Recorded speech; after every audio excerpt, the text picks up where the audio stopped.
მოგესალმებით, ჩვენ წინაშე შეხვედრის დროს დავიწყეთ hot potatoes-ის შესწავლა, თუ გვახსოვს ჩვენი კარტოფილი, ხელი კარტოფილი და ჩვენ აქედან გავიარეთ G-Close-ის ნაწილი, რომელიც ემსახურებოდა სავარჯიშოს შექმნას, სავარჯიშოს, რომელშიც იყო გამოტოვებული რაღაც კონკრეტული სიტყვები.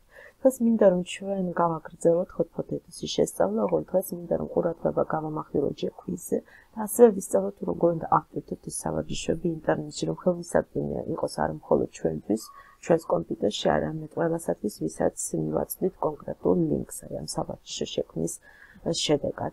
ვიმაშერის ნახვაც მინდა რომ ჩვენ გადავხედოთ ვიმაშერსაც, მაგრამ მანამდე ბუნებრივია შეგავამახვილოთ ყურადღებას G-Quiz-ზე. რას ემსახურება G-Quiz-ი? G-Quiz-ი ემსახურება ტესტის შექმნას, დახურული ტექსტის შექმნას. ვიცით რომ შეფასების დროს დახურული ტესტი არის ძალიან მნიშვნელოვანი. ვიცით რომ დახურული ტესტი გვაძლევს ცოდნის შემოწმების შესაძლებლობას და ამასთანავე ონლაინ რეჟიმში შესაძლებელია არა მხოლოდ ცოდნის შემოწმება, არამედ სტუდენტისათვის, მოსწავლესათვის პოტენციური უკავშირის მიწოდება იმ ფორმით, რომ ვაძლევთ სტუდენტს შესაძლებლად აი ამ ტესტს და იმ შემთხვევაში თუ არასწორად გასცემს პასუხს კონკრეტულ სიტყვას, იღებს უკავშირს, რომ ეს კითხვა, ეს პასუხი არაა სწორი და რატომ და რეალურად დასაბუთება თუ რატომ ეს პასუხი არაა სწორი. შესაბამისად დღეს მინდა რომ ჩვენ გადავხედოთ G-Quiz.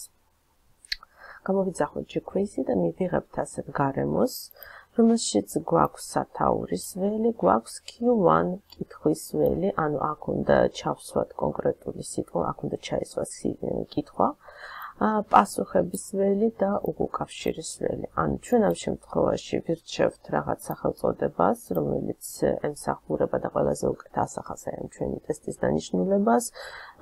თუნდაც ახლა მისცემ სახელწოდებას ტესტი, ძალიან ზოგადად და თქვა ტესტი ძველი ქართული ენის შესახებ. ძალიან ძველი ქართული ენის შესახებ. ძალიან ზოგადი ტესტია, პრინციპში შეიძლება იყოს ძალიან ზოგადი სახელწოდება, რომელიც თქვათ ასე ვერ მოიცავს კონკრეტულ თემატიკას, მაგრამ ძალიან ზოგადად, უბრალოდ რომ ვისწავლოთ როგორ უნდა გამოვიყენოთ ეს გარემო. მოდით ახლა სამაგალითოდ ერთი რომელიმე კითხვა შევარჩიოთ, თუნდაც რომელ ძეგლებს ეწოდება სანნარევი ძეგლები. როგორ ძეგლებს ეწოდება სანნარევი ძეგლები. ბუნებრივია ამ კითხვაზე კონკრეტული პასუხი არსებობს, მაგრამ ჩვენ აქ გვაქვს შესაძლო პასუხები და უნდა წარმოვიდგინოთ, რომ რეალურად გვექნება კითხვა და მასზე სამი პასუხი, მათ შორის ზოგი პასუხი შეიძლება იყოს არასწორი, ზოგი პასუხი შეიძლება იყოს სწორი, ზოგი პასუხი შეიძლება იყოს ნაწილობრივ სწორი. თუ ჩვენს აქ არის სწორი პასუხის შერჩევის შესაძლებლობა, ანუ ჩვენ პროგრამას ვაწვდით ინფორმაციას, რომელი პასუხი იქნება სწორი და რომელი პასუხი იქნება არასწორი. და რადგანაც ახლა გვაქვს ასეთი კითხვა, როგორ ძეგლებს ეწოდება სანნარევი ძეგლები, უნდა ვცადოთ ისეთი პასუხების შერჩევა, უნდა ვცადოთ რამდენიმე პასუხის შერჩევა და მათ შორის ისეთი ბუნებრივი იქნება პასუხები, რომლებიც იქნება არასწორი და ბუნებრივი იქნება პასუხები, რომლებიც იქნება სწორი. იმიტომ რომ საერთოდ დახურული ტესტის ერთ-ერთი მთავარი პრინციპი არის ის, რომ პასუხების ჩამონათვალიდან ერთი ან რამდენიმე იქნება სწორი, დანარჩენი იქნება არასწორი. იმ შემთხვევაში თუ ორი პასუხი იქნება სწორი და ორივე პასუხი რაღაც დონეზე შეესაბამება კითხვას, ბუნებრივია ამ შემთხვევაში უნდა მივუწეროთ აქ პროცენტულად, თუ რამდენად სწორია ესე თუ ის პასუხი. მაგრამ იმ შემთხვევაში თუ მხოლოდ ერთ პასუხს ავერჩევ როგორც სწორ პასუხს, ბუნებრივია მივუთითებ, რომ ეს არის სწორი პასუხი, 100%-ით სწორი პასუხი და ბუნებრივია აი ამ ნაწილში უნდა იყოს ჩაწერილი ის პასუხი, რომელიც სწორია. ამ შემთხვევაში როგორც ძეგლებს ეწოდება სანნარევი ძეგლები, ვიცით რომ ისეთ ძეგლებს, რაც მეორე სუბიექტური პირისა და მესამე ობიექტური პირის აღსანიშნავად გამოიყენებოდა სანი, ასე ძეგლებს უწოდებოდნენ სანნარევი ძეგლები, მაგრამ იმ შემთხვევაში თუ უნდა მოვიფიქრო რაიმე ტიპის დამაბნევებელი ცოტა სხვა პასუხი, რომელიც არ იქნება სწორი, ბუნებრივია ჩავწერ რაიმე სხვა პასუხს. თუნდაც ავიღოთ პირველი შემთხვევა და თქვა და მოვიფიქროთ, რომ სადაც პირველი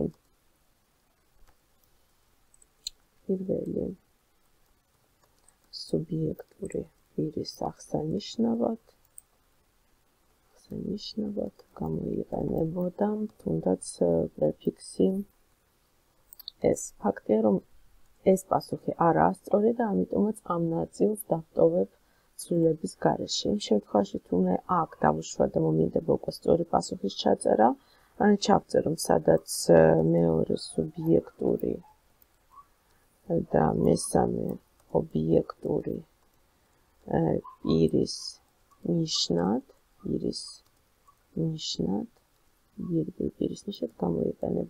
გამოიყენებოდა სანი. იქნება ბუნებრივი ეს პასუხი სწორი და მიცემ რომ ეს არის სწორი პასუხი და კიდევ ერთი პასუხი ძალიან ზოგადად თუ მოვიფიქროთ, რომელიც ასევე არასწორი იქნება, თქვა და ვუთხრეთ, სადაც მეორე სუბიექტური პირის ნიშნად გამოიყენებოდა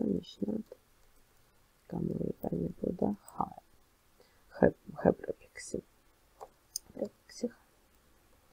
ბუნებრივ ეს იქნება არასწორი. შესაბამისად ჩვენ გვექნება ორი არასწორი პასუხი და ერთი სწორი პასუხი და შეგვიძლია შევამატოთ რომ უკვე კავშირის სახით რომ სტუდენტს მივცეთ სხვა დამატებითი ინფორმაცია უშუალოდ ამ სანნარევი ძეგლების შესახებ, რომ სანნარევი ძეგლები გვხვდებოდა მე-9 საუკუნიდან.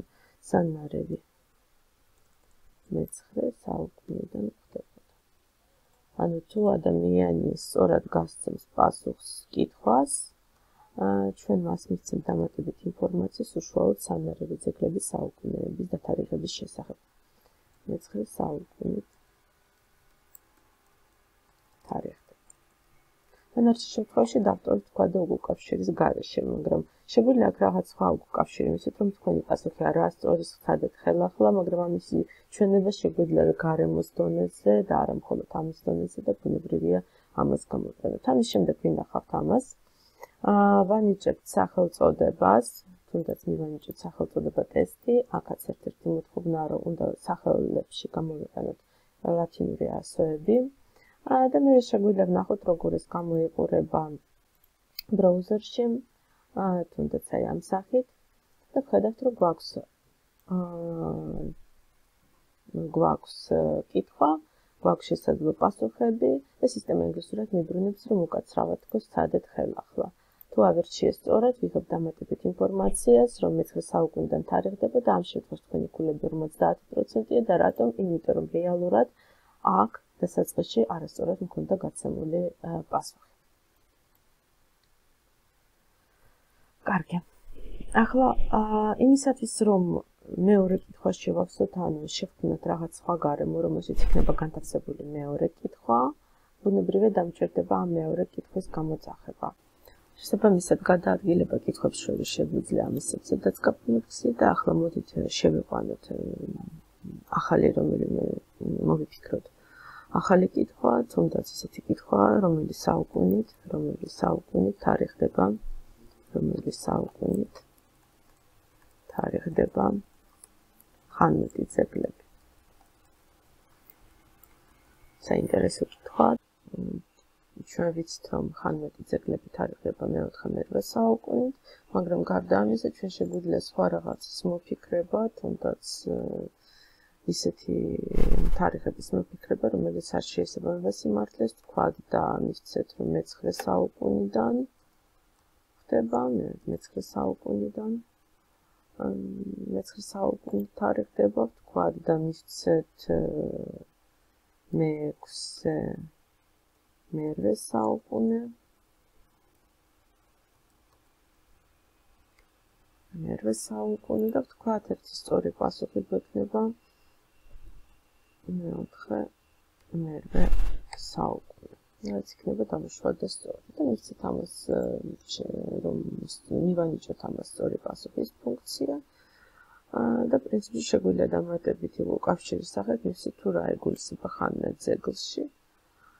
და უკავშირის დონეზე შეიძლება სხვა ტიპის ინფორმაციის ბუნებრივია ჩაწერა. ახლა ეს პრინციპში გჭირდება მხოლოდ საიმისოდ, რომ ზოგადად ვცადოთ და შევძლოთ უშუალოდ ამ ტესტის შედგენა და ზოგადად ვისწავლოთ ტესტის შედგენის პრინციპი. კითხვები ბუნებრივია დამოკიდებულია საგანზე, კითხვები ბუნებრივია დამოკიდებული იმაზე, თუ რას ვიკვლევთ ჩვენ.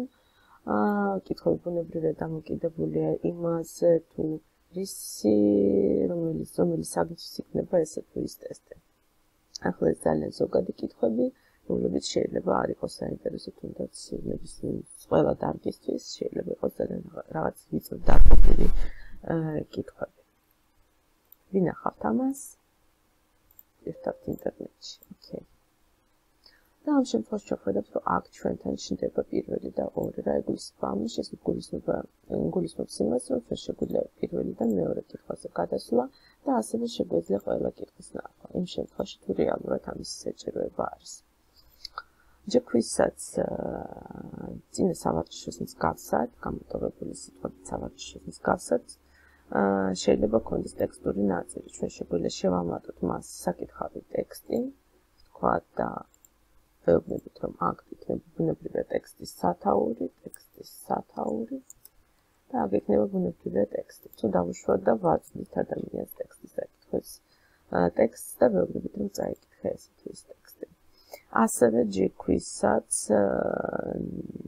წინა სავარჯიშოს მსგავსად შეიძლება თან ერთვოდეს ან ლინკი, ან სურათი საჭიროებიდან გამომდინარე. ნახოთ, როგორ გამოიყურება ეს. Yes.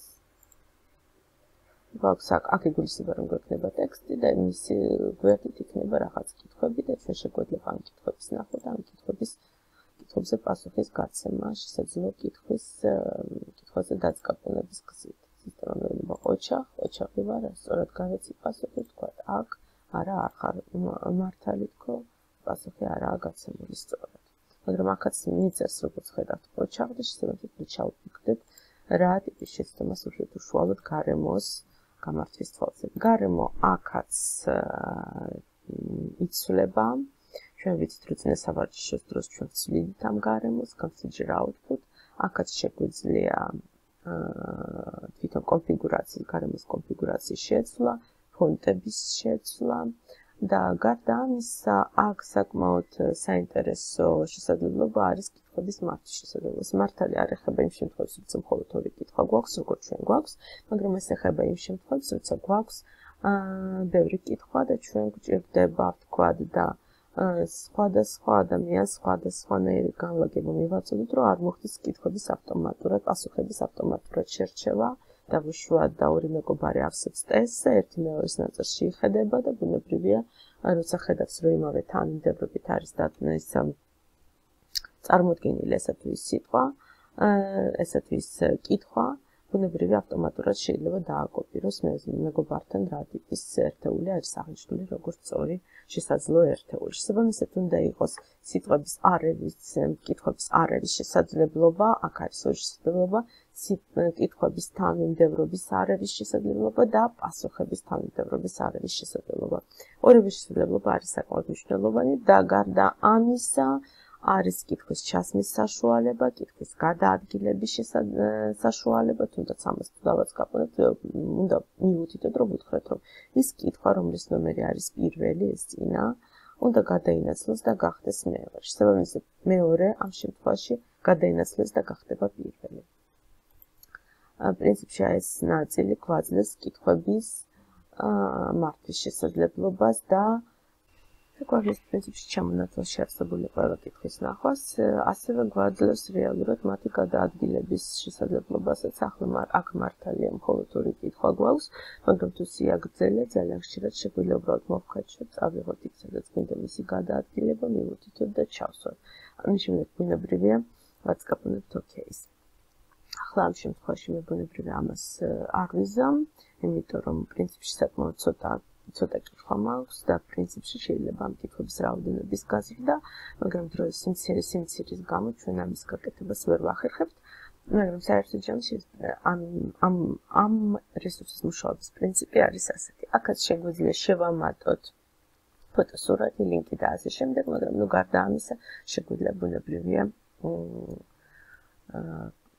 შევცვალოთ თვითონ გარემო, რაც არის არანაკლებ მნიშვნელოვანი. ამ შემთხვევაში ჩვენ შეგვიძლია ქართულად ჩავწეროთ პირდაპირ ტესტი და მისცეთ ინსტრუქცია აირჩიეთ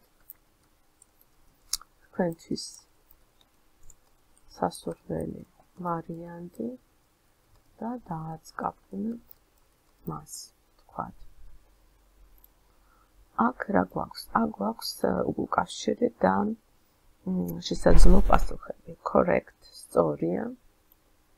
აქ ამ ნაწილში შეგვიძლია ჩავწეროთ ოჩახ აქ დავუშვათ შეგვიძლია ჩავწეროთ სადად ხელახლა, როცა პასუხი არასწორია. თქვენი ქულები ეს შეგვიძლია ამოვშალოთ საერთოდ. შესრულებულია.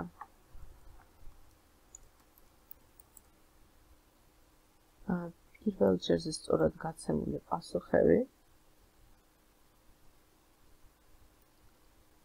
პრინციპში ჯერ დავტოვოთ ინგლისურად.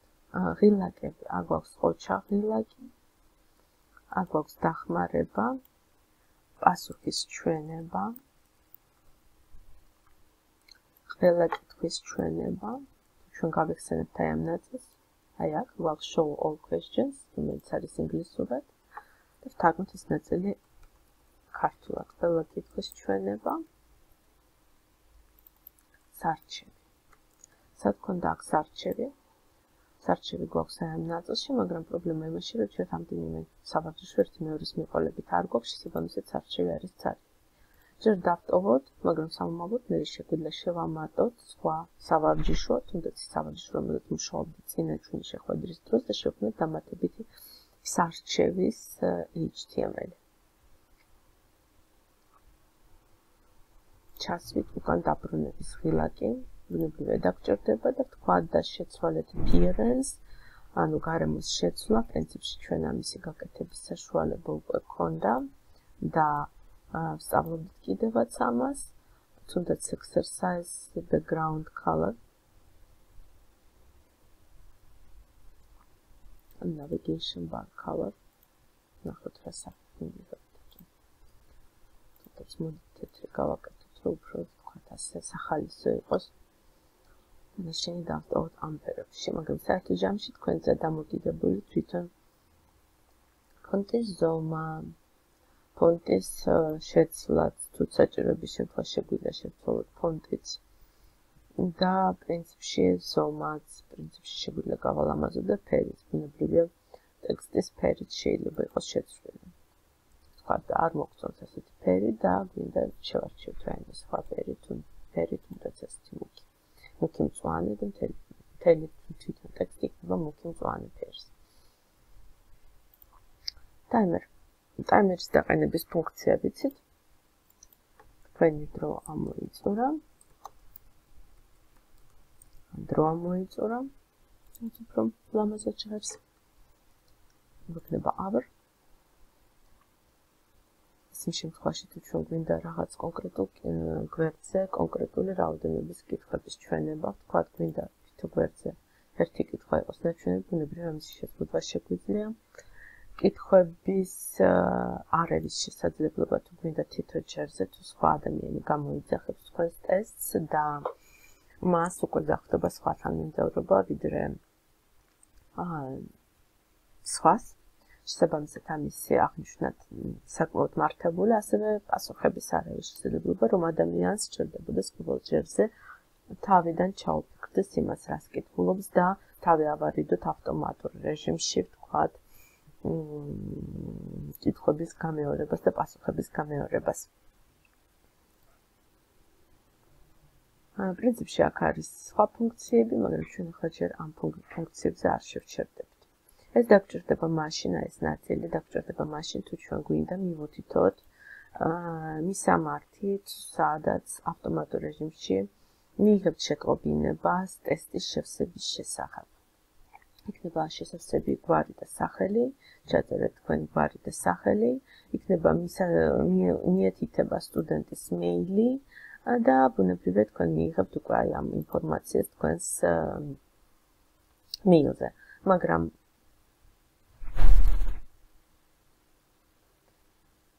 ჯერ ამაზე ბუნებრივია არ გვინდა საუბარი. ოკეი, ველბნებით, ახლა ვნახოთ რას მივიღებთ ჩვენ.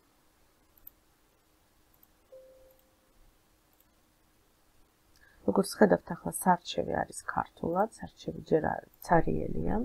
ყველა კითხვის ჩვენება გვაქვს აქ, გვაქვს ტაიმერი დაყენებული. სისტემა გვეუბნება აირჩიეთ თქვენთვის სასურველი ვარიანტი და დააწკაპუნეთ მას. ვხედავთ, რომ ჩვენი კითხვები არის მწვანე, მუქი მწვანე.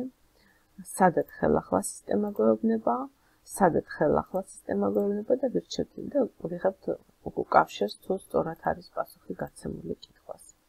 სადაც ხელახლა და როგორც ხედავთ ვიხავ completed exercise ეს ნაწილი არ ქონდა ნათარგმნი ჩვენს გარემოში, ახლა უნდა მოვწერნოთ სად არის ეს ნაწილი, ვთარგმნოთ.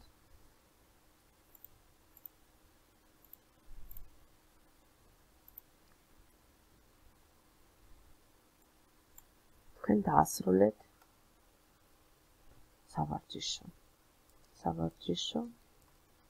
ტესტი შევსებულია. ოკეი. სწორი პასუხები.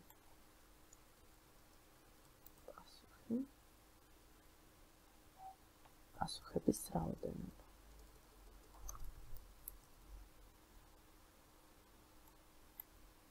პასუხი ნაწილობრივ სწორია. და ასე შემდეგ. ახლა ყველაფერს ნამდვილად არ ვთარგმნ. და ახლა ვნახოთ რა ვიღებთ. სადეთ ხელახლა.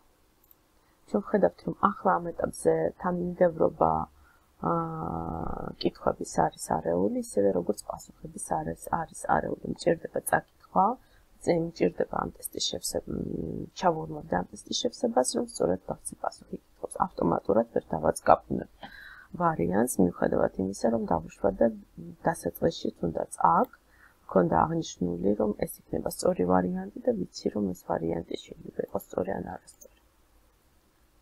კარგი. ახლა არანაკლებ მნიშვნელოვანია ამ კითხვაზე პასუხის გაცემა, თუ როგორ უნდა ავტოროთ ეს ყველაფერი ინტერნეტში. ერთია რომ ჩვენ დავუშვა და შევქმნით ეს სავარჯიშო, გვაქვს ორი სავარჯიშო. ახლა გამოვხდოთ ეს და ვნახოთ რა გვაქვს რეალურად. ახლა მოდით ვნახოთ ერთად თუ რა გვაქვს. გვაქვს ერთი სავარჯიშო, გვაქვს წინა ლექციის დროს შევასრულე და შევქმნით სავარჯიშო, რომელშიც არის გამოტოვებული რაღაც სიტყვები და ტექსტი ეხება უჯრედებს და გვაქვს ტესტი ძველი ქართული ენის შესახებ, რომელიც არის ძალიან ზოგადი, უბრალოდ სამაგალითოდ გამოვიყენეთ ეს, რომელშიც არის ორი კითხვა, რომელსაც უნდა გავცეთ პასუხი. შესაბამისად, ახლა თუ ამას გამოვთავთ, გვექნება ფაქტიურად ორი შესაძლებლობა, ერთი არის ტესტი, მეორე არის პირველი სავარჯიშო და ამისათვის რეალურად დაგჭირდება მასშტაბი. ბუნებრივია ჩვენ ინტერნეტში შეგვიძლია თითოეული სავარჯიშო ცალ-ცალკე ავტვერთოთ და არ დაგჭირდება მაშინ არჩევის ფუნქციის გამოყენება, ან და შეგვიძლია მასშტაბის საშუალებით, ან თუნდაც ამ გარემოს ჩვენებით, ჩვენ შეგვიძლია მივუთითოთ, რომ პირველი სავარჯიშო არის ზუსტად ის გამოტოვებული სიტყვებით სავარჯიშო. გვაქვს ეს, გვაქვს ძალიან ბევრი ძველი ვარიანტი გამოძახებული, ჩავხუროთ. და გვაქვს ეს. ჩვენ შეგვიძლია პრინციპში ამ სავარჯიშოს გარემოს შეცვლაც, იმიტომ რომ ამოვიღოთ ეს ინგლისური ვერსიები, რომლებიც გვაქვს დარჩენილი და დავტოვოთ მხოლოდ ქართული ახსნები და ქართულად წარმოდგენილი რაღაც ინსტრუქციები, იმიტომ რომ იმისათვის რომ გავაერთიანოთ და თუნდაც ეს ინდექსიც ჩავასწოროთ ქართულ ენაზე გადავიყვანოთ. მოდით გამოვიძახოთ ეს ტექსტი. არა, ტესტი არ გვინდა. ეს პირველი სავარჯიშო, რომელიც გქონდა, ეს არის იყო ჩვენი კარტოფილი. შევიდეთ აქ configure output, give fill exercise, ამას ამოვშლი, ამასაც ამოვშლი. სწორია, დავტოვოთ ეს. პასუხი ნაწილობრივ სწორია, დავტოვოთ ეს. შემდეგი 100 შეემატა პასუხს. თქვენი ქულები არის კარგი, შემოწმება, ყოჩა, დახმარება. აქ მივცეთ სარჩევი, მივუთითოთ სარჩევი ქართულად. გარე მხარე, თუნდაც წინა სავარჯიშოს ჩვენ უკვე ჩავასწორეთ თეთრი ფერის გავხადეთ და აქაც თქვათ ასე ერთგვაროვნების შენარჩუნების მინით, მოდით შევინახოთ, მოდით წარმოვადგინოთ თეთრ ფონზე. და გარდა ამისა ჩვენ მახსოვს მწვანე ფერი შევარჩიეთ ტექსტისთვის, რომ თენა ტექსტი იყო მწვანე ფერის, იყოს მწვანე ფერის. თქვათ ასე შევქმნით ერთგვაროვნება და გვინდა რეალურად ამის ფორმატი, თქვათ ასე გარეგნული მხარე იყოს ერთნაირი და მსგავსი. ვეუბნებით ოკეი. ვინახავთ ამას. შეგვიძლია მის შენახვა, okay, yes და შეგვიძლია სავარჯიშოს ონლაინში ნახვა.